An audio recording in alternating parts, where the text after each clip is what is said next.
Hazır mıyız arkadaşlar?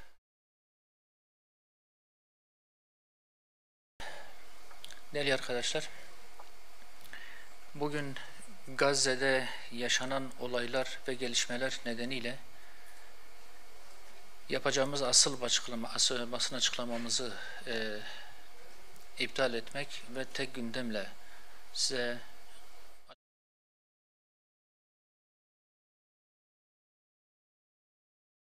bir açıklama yapmamış olsa da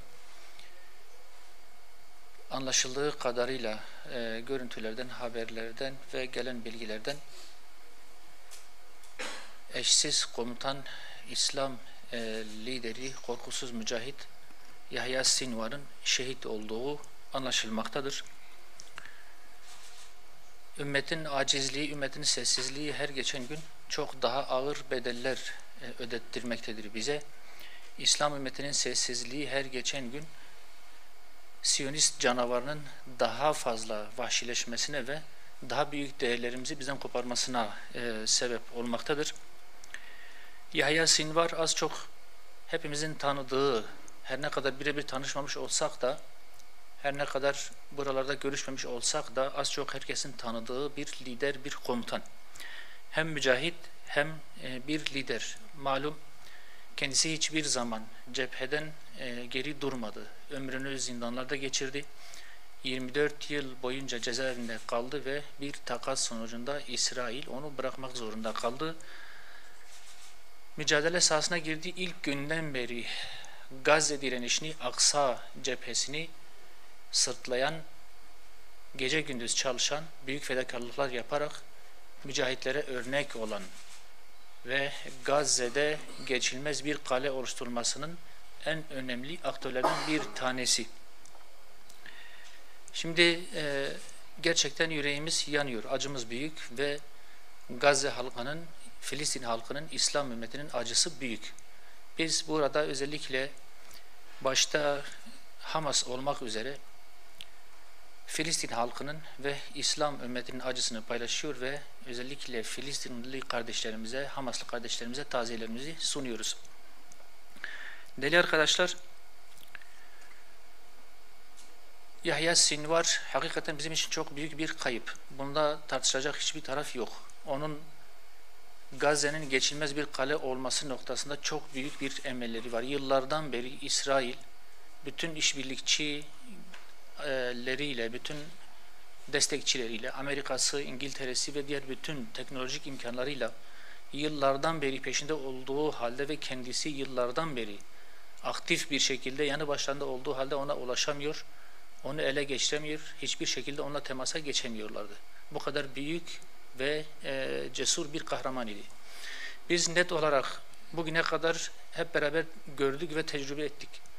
Evet, Yahya Sinvar çok büyük bir kayıp bizim için, çok büyük bir değer ama Filistin mücadelesinin, Gazze davasının ve Mescid-i Aksa direnişinin bugüne kadar liderlerini şehit vermekle mağlup olmadıklarını, yenilmediklerini, küçülmediklerini hep beraber gördük. Daha hatırlayacak olursanız en başta sakat olan, bir tekerlekli sandalyede olan Şeyh Ahmet Yasin'in yaptıklarını hepimiz hatırlıyoruz. Onun şehadeti elbette ki Gazze'de bu kadar vahşet ortaya koyan İsrail'in acizliğinin en büyük delillerinden bir tanesiydi o zaman için.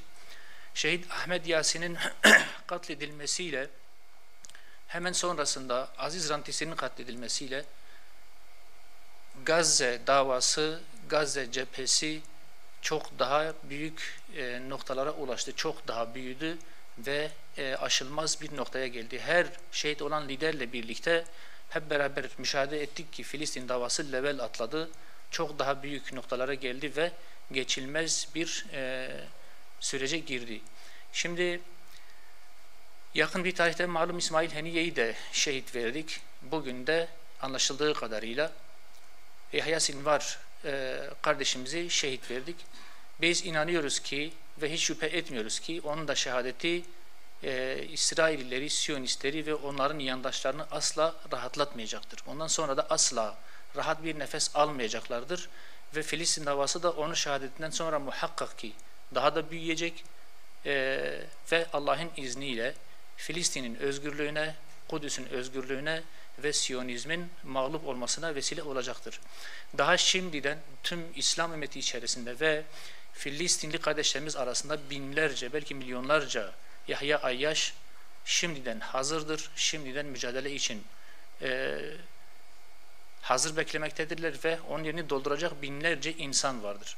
Fakat elbette ki acımız çok büyüktür. Bizim acımızın en önemli sebebi de onun şehadeti belki değil.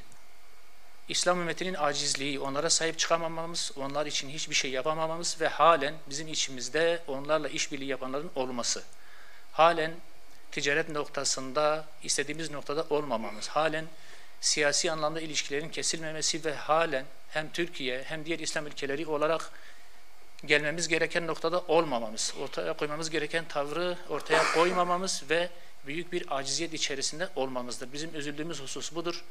Bizim bu kadar büyük kayıplar vermemizin de sebebi budur. İsrail'in vahşileşmesinin de sebebi budur.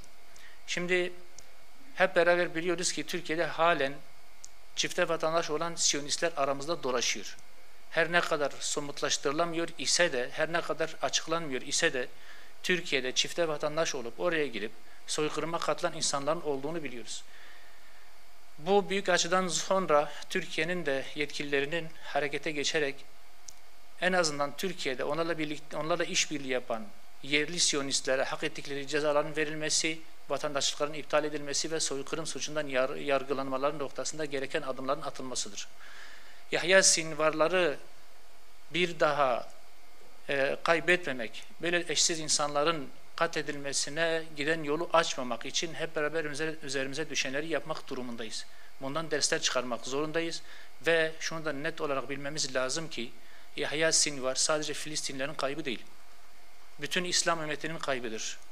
Lübnan'ın kaybıdır, Filistin'in kaybıdır, Arabistan'ın kaybıdır, Mısır'ın kaybıdır, Türkiye'nin kaybıdır ve bizim bir daha bu tür liderleri kaybetme gibi bir lüksümüz yoktur. Bunun için şimdiden gereken tedbirleri almamız, Siyonizme karşı uluslararası bir işbirliği geliştirme, İslam ümmetini harekete geçirme noktasında üzerimize düşen işleri, vazifeleri yapmak durumundayız. Eğer daha fazla üşengeçlik gösterip daha fazla aciziyet ortaya koyacak olursak bizim de, Türkiye'nin de, belki Ankara'nın da, belki diğer İslam ülkelerinin de bu vahşetten nasibini alacaklarından hiç kimsenin şüphesi olmasın.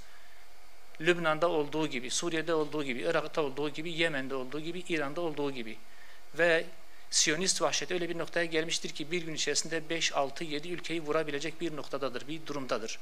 Bu kadar büyük bir vahşet, büyük bir serkeşlik, büyük bir güç sarhoşluğu içerisindedir. Bizim İslam ümmeti olarak ve İslam ülkeleri olarak bu vahşi İsrail Siyonizmini, bu çılgın yapıyı durdurmamız, hak ettikleri dersi vermemiz ve onları durdurmamız lazım. Bu insanlığın yapması gereken bir şey bu. İslam ülkelerinin muhakkak yapmaları gereken bir şey. Eğer bu yapılmazsa emin olunuz ki bu ateşten hiçbir İslam ülkesi kurtulamayacak ve hepsi de çok ağır bedeller ödemek durumunda kalacaktır. Niye böyle söylüyoruz? Çünkü biz ilk günden beri söylüyoruz. Bu mesele İsrail-Filistin meselesi değil.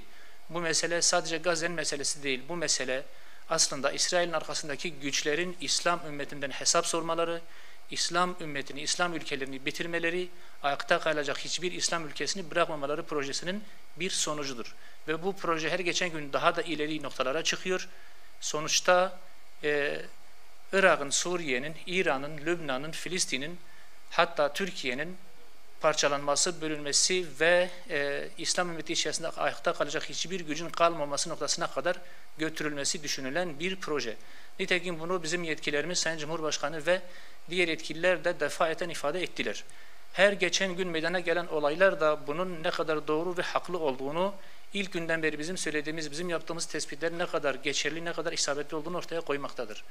Dolayısıyla Yahya Sinvar'ı bizim katledilen kendi kardeşimiz, kendi komutanımız olarak görmemiz lazım.